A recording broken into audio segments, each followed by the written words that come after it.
Australians. Serving as your Prime Minister is the greatest honour of my life. And it is with a deep sense of humility and a profound sense of responsibility that the first thing that I do tonight is to say thank you to the people of Australia for the chance to continue to serve the best nation on earth.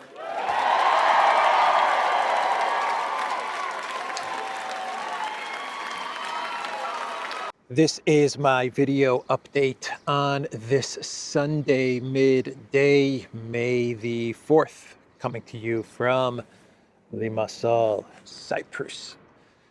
Let's talk about some news. And let's start things off with the elections in Australia. And the results, well, the results were very similar to what happened in Canada. If you thought the results in Canada were interesting or messed up, well, Australia said, hold my beer.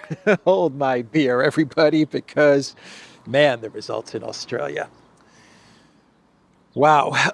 The Labour Party, the party in power, led by Albanese, they, and this is the center-left party, at least that's how they define themselves, they absolutely pummeled the Liberal Party. Now, the Liberal Party in Australia is the center-right party. They are the equivalent of the Conservative Party in Canada or the Conservative Party in the UK, but they are called the Liberal Party.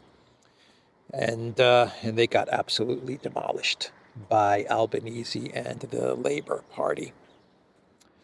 Lots of blame, of course, being thrown at Trump, because the leader of the Liberal Party, he modeled his campaign very much after Trump and the MAGA movement. And he had a huge lead, just like in Canada. A huge lead for the Liberal Party. And then when the tariff war started, the US-China tariff war, Trump's Liberation Day, the Liberal Party said that they would also institute some sort of, if elected, they would institute some sort of a Doge in Australia. And they would start looking at spending and federal workers and the hours of federal workers and sending the federal workers back to the office and no more remote work and stuff like that. And his huge lead, Peter Dutton, his huge lead evaporated. And it swung all the way to Albanese and the Labour Party, and they won a big majority. Unlike Canada, which was a victory for Carney, but with a weak majority, what we have in Australia is a victory for the center-left, and it is a big majority. Dutton, the leader of the Liberals, the Conservative Party, he lost his seat, very much like what happened in Canada. And a lot of blame is being put on Trump. How Trump lost Conservatives the Australian election. Prime Minister Anthony Albanese is on track to form a majority government powered by a backlash to US-style MAGA politics, according to Politico. So I will say this, when it comes to the Five Eyes, globalism, center-left globalism wins out over center-right globalism, because that's what we're talking about. Two globalist parties. You have liberals, conservatives, liberals, Labour, Labour, Tories. When you're talking about the Five Eyes, it is it is center-left globalism that comes out on top. That's just how it is, man. People prefer the center-left globalism as opposed to the center-right globalism. The BBC is saying Australia's opposition left reeling after crushing election defeat. Australia's opposition left reeling, not the opposition left party. The opposition was left reeling after crushing election defeat. Let me read you what the BBC is saying here. They summarized the elections. Anthony Albanese has been re-elected as Australian Prime Minister in a landslide victory for the centre-left Labour Party. Peter Dutton, leader of the Liberal National Coalition, conceded defeat after losing his own seat in Dixon. Albanese says Labour will not take Australians' trust for granted, while Dutton said we didn't do well enough. You think you didn't do well enough? Yeah, you got pummeled. The game changer was Donald Trump, and Albanese was able to convince voters he was a safer pair of hands in an uncertain world, writes the BBC's Australia correspondent. Labour is on track to increase its majority, holding 85 seats in the House of Representatives, while the coalition has 41 seats, with 63% of votes counted so far. The Greens have also been diminished by Labour wins, going from 4 members of parliament to 1. So Albanese will, when it comes to foreign policy, he will prioritize the tariff war between the U.S. and China, where Australia is caught in the middle. A Five Eyes country, a big ally of the United States, but also very, very much connected to China and trade with China. And to be fair to Albanese, since the tariff war started and since he has been getting a lot of pressure to ditch China, it does look like he is saying no to all of that pressure to disconnect to China. So that's going to be the big foreign policy issue for Albanese going forward, is U.S.-China tariff war and Australia's relationship to both of those countries. So let's now talk about the Green Goblin and his warning to world leaders not to attend Victory Day, May 9th in Moscow.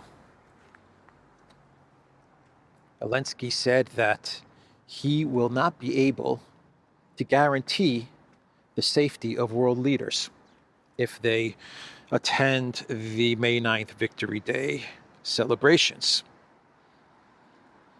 Zelensky will not be able to guarantee their safety. Think about that. He will not be able to guarantee their safety. The way he frames it is very interesting. It's not Putin that can keep you safe. It's me, the Green Goblin, that can keep you safe. But I can't guarantee it. If you go to Moscow, I can't guarantee that you will be safe. If you don't go to Moscow, then I guarantee that you will be safe. Zelensky, man, the way he frames it is very, very interesting. So what did the Green Goblin say? What did the Green Goblin say? Let's see. Our position is very simple. To all countries that went or are going on May 9, we cannot be responsible for what is happening on the territory of the Russian Federation. They provide you with security, and therefore we will not give you any guarantees. It sounds like Zelensky is trying to scare off world leaders. He would have to be absolutely nuts to do something in Moscow on May 9th. Cuckoo for Cocoa Puffs to do something in Moscow, in Russia in general. But the message that he's putting out there is go at your own risk. That's the message that he's putting out there. And he's diminishing Putin. He's trying to lower Putin by saying he can't provide you with security. He's trying to position Ukraine as being on top, as being the more powerful, superior than Russia, and as Zelensky being the more powerful, superior leader than Putin. That's how he's framing this.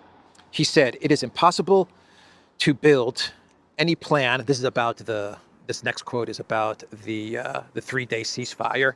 He also rejected that as well, the ceasefire that Putin called, the unilateral ceasefire that Putin called. And then the Kremlin said that it would be in Ukraine's interest to also agree to a 3-day ceasefire. And if they agree to this 3-day ceasefire, May 8th, 9th, and 10th, then we can use that time to try and talk. So this is Zelensky's response to that. He rejected the ceasefire, but he said, it is impossible to build any plan for the next steps to end the war in 2 or 3 days. And so it just doesn't look very serious.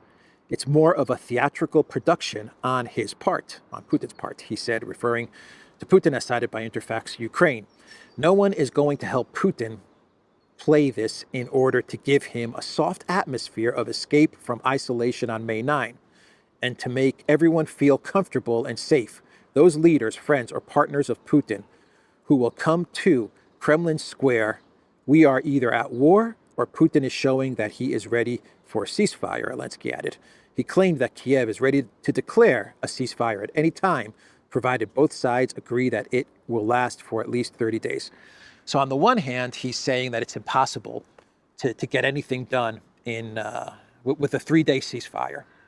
He says we won't be able to get anything done with a 3-day ceasefire. This is all theater on Putin's part. Don't you go to Moscow. If you go to Moscow, then we can't guarantee your safety. Okay, so he's putting all of that into his message. But then he says, we're ready for an immediate ceasefire right away, for a 30-day immediate ceasefire. So we can't agree to a 3-day ceasefire, or we will not get anything done if we agree to a 3-day ceasefire. But I'm absolutely ready right now to agree to an unconditional 30-day ceasefire. So that's his message. That's what he's saying, the Green Goblin.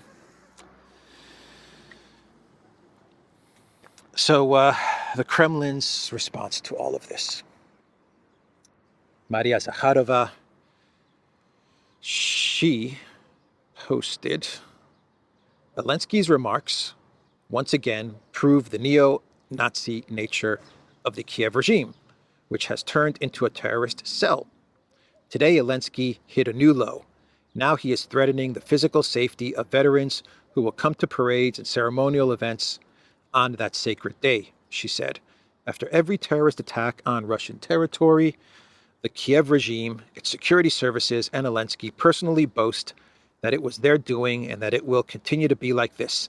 Therefore, the phrase that he does not guarantee security on May 9 on Russian territory, since this is not the area of responsibility, is, of course, a direct threat, Zakharova stressed. Medvedev was not as diplomatic as the foreign ministry and Zakharova. Medvedev put out a message which basically said, I don't have the message bookmarked, but he basically said that if there is an attack on Moscow or on the Russian Federation on May 9, then Medvedev said Kiev may not see May 10th. I think that was his message. I'll put his message up on the screen so you can read Medvedev's full message. But he was much more hawkish than the foreign ministry. Very diplomatic, the foreign ministry. A strong message, a strong warning or a message from Maria Zakharova, but definitely not a hawkish message as the one from Medvedev. Keep in mind that both Russia and the United States have definitely toned down their rhetoric, their position vis-a-vis Zelensky, the person, the president of Ukraine, if you want to call him that. Peskov last week, he said that Russia still considers Zelensky illegitimate, but they're willing to negotiate with him, which is a change from the Kremlin's position of, you're here to listen to news, huh? All right, we're just talking about the Green Goblin. All right. So, yeah, which is a different position than what the Kremlin had 6 months ago, when Putin said that we can't negotiate with Zelensky because he's illegitimate, and whatever he signs is meaningless because he's not the legitimate president of Ukraine. So Russia has toned down their position towards Zelensky, and the United States has absolutely toned down its rhetoric towards Zelensky. It was just a few months ago that Trump was calling him a dictator. Pretty much the entire Trump administration was calling Zelensky a dictator. They got into a huge argument in the White House. And after that argument, the United States has been walking everything back when it comes to Zelensky. They've walked back the dictator part. They've walked back not supporting Zelensky. They've walked back everything when it comes to Zelensky, pretty much. The Trump administration said that they want an apology from the Green Goblin after that argument in the White House. And then they tried to gaslight the people into believing that Zelensky actually apologized, which he did not. It was a letter that was drafted by Macron and sent to the White House, and there was not even an apology in that letter. But they tried to gaslight everybody and make it seem as if Zelensky had backed down. Zelensky did not back down. He didn't apologize. Macron sent the Trump administration a letter, but the Trump administration has definitely walked things back, and they've walked things back to the point where Zelensky got the better of Trump when it comes to the mineral deal, which was actually just an investment fund, an investment fund agreement. Zelensky definitely came up on top during those negotiations, and the U.S. dropped the requirement that, and I talked about this yesterday in my video update, that if there is any type of negotiation in Ukraine, Zelensky's going to have to hold elections. He's going to have to go. They've dropped that as well. So I don't know what's going on. I don't know what message from high above has been sent to everybody, but it does look like the message is just lay off of Zelensky. I don't know what's happening. But Peskov, he also put out a statement, and he said that the ceasefire from Russia, the 3-day ceasefire that they proposed, and which, from what I understand, they're going to do. They're actually going to impose a unilateral 3-day ceasefire on their end. Zelensky and the Ukraine military is not, but Russia's going to do it. Peskov said this was a test. That's the words that he used. This was a test. Come here, man. Come here.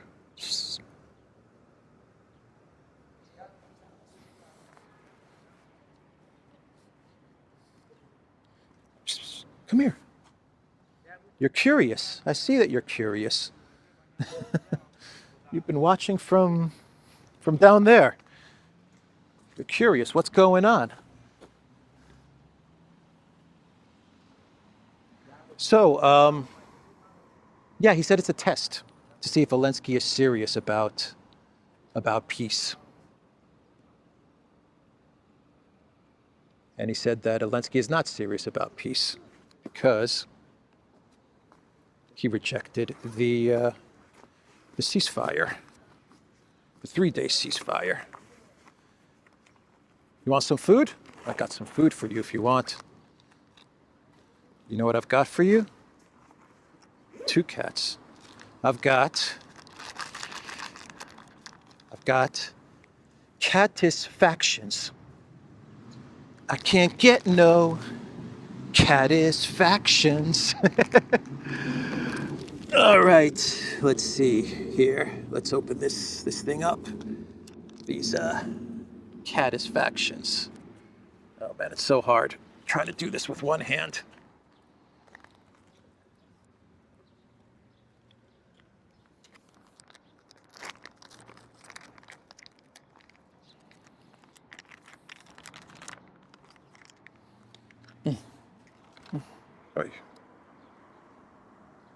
Am I still recording? I think I'm still recording, right?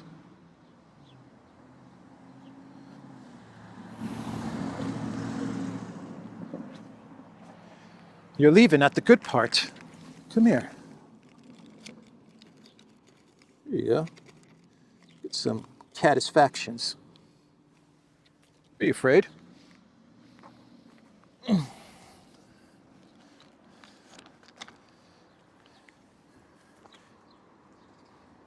They love those satisfactions.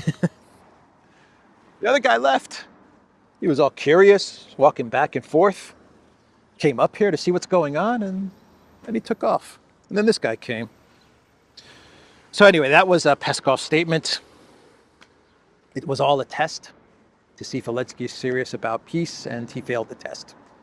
I think I said something like this about the 3-day ceasefire, that it's some sort of way to test Zelensky or expose him.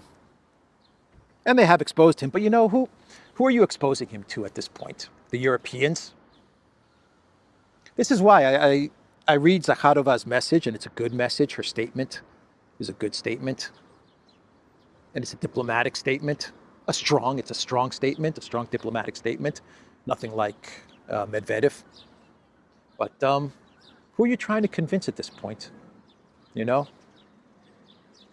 Are you trying to convince the Europeans that Zelensky is not capable of peace, or he doesn't want to sit down with Russia, or he's threatening the Victory Day parade? Are you trying to convince the Europeans that Zelensky's a bad guy?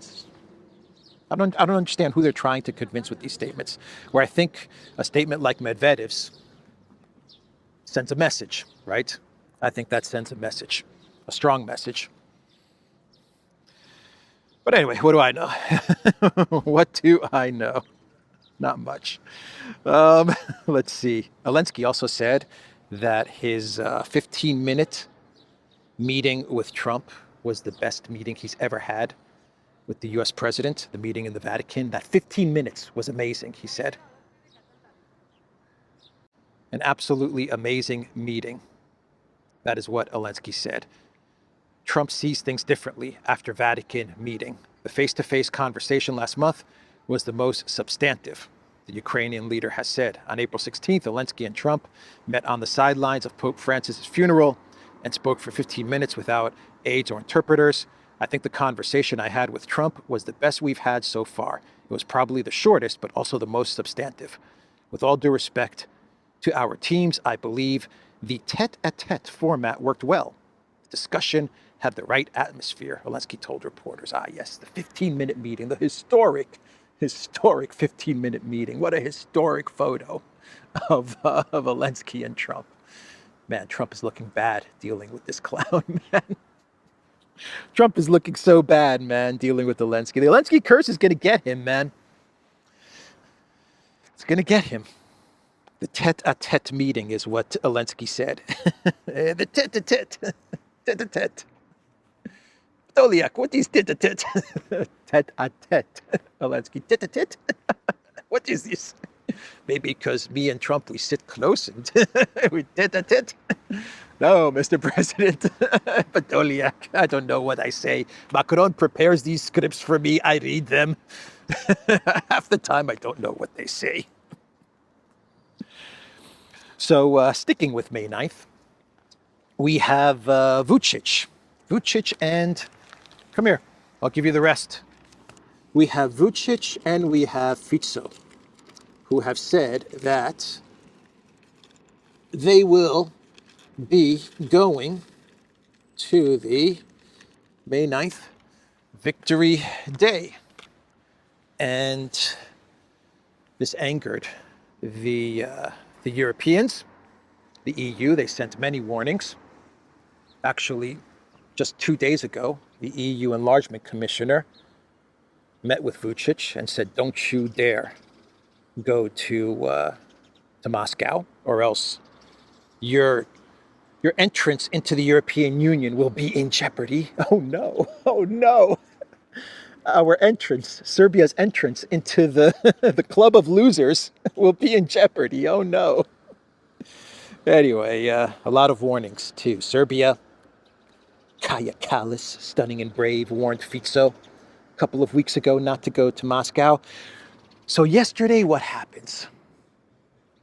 Vucic gets sick, has to cancel his trip to the United States. I believe he was going to go to the United States, had to cancel it.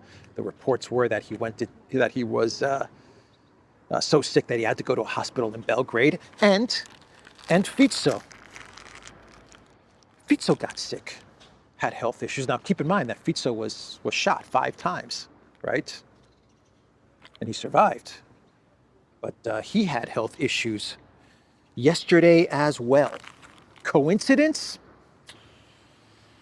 I don't know. At first I thought, when I read the news about Vucic, I have to be honest with everybody. At first I thought Vucic is trying to find a way to back out.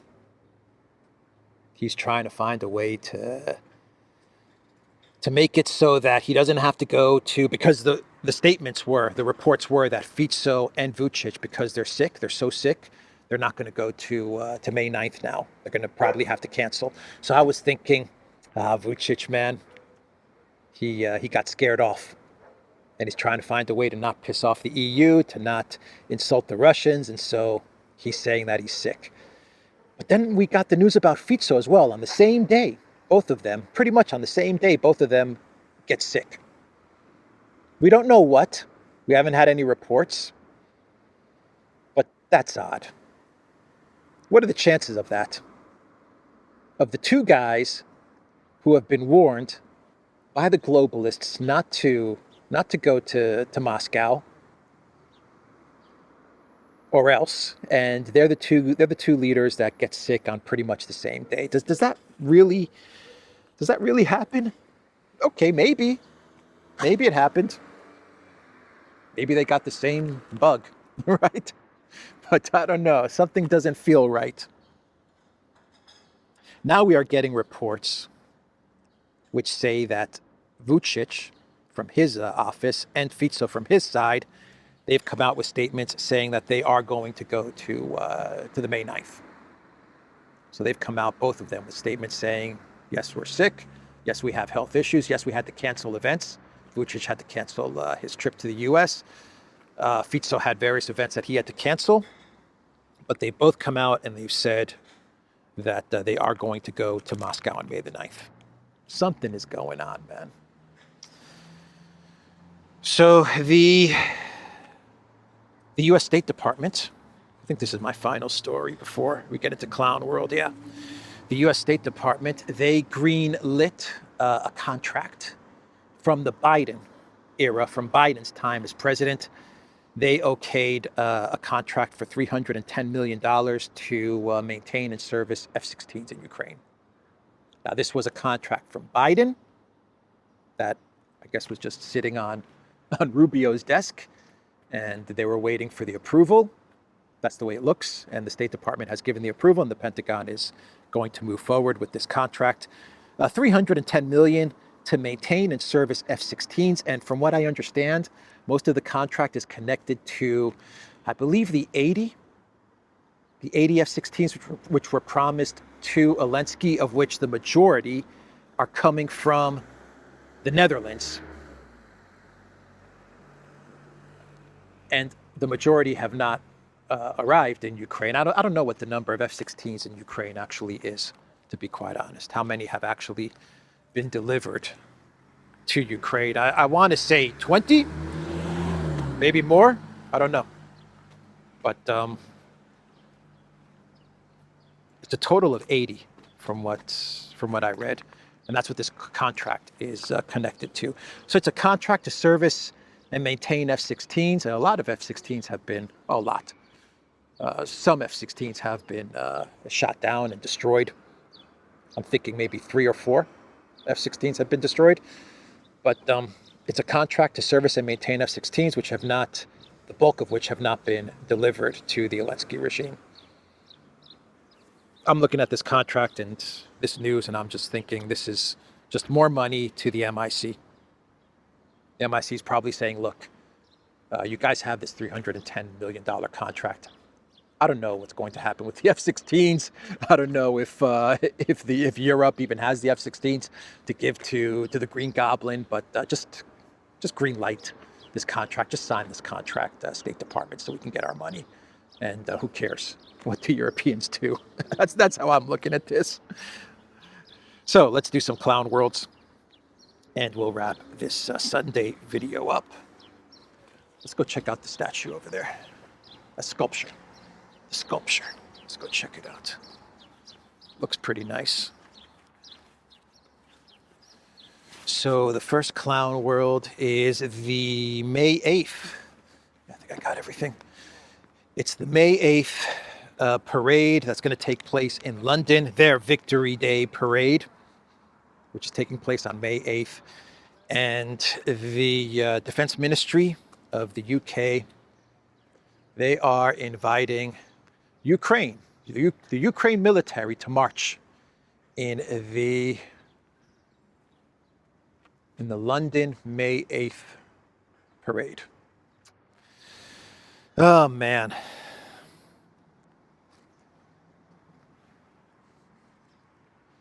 The Ukraine military. I'm not quite sure the message that the UK is sending out with this one. They say that they're sending out the message.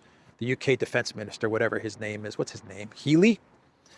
He said that this is a message to the world that Ukraine is on the front line fighting for freedom and democracy and blah, blah, blah, blah, blah. And that's the message that they want to put out there. But I mean, come on, guys. Come on. Come on, UK. This is an insult to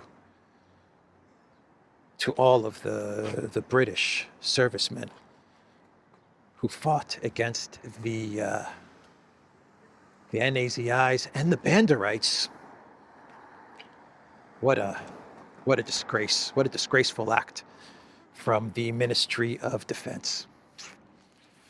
I'm left speechless, absolutely speechless. But it is the first clown world for today. Let's see, what did Healy say? The ministry claimed that Kiev's participation in the event reminds us that Ukraine is now at freedom's front line. UK Defense Secretary John Healy described it as fitting that Ukrainian troops will be present at the event. Yeah, fitting. That's one way to describe it. It's one way to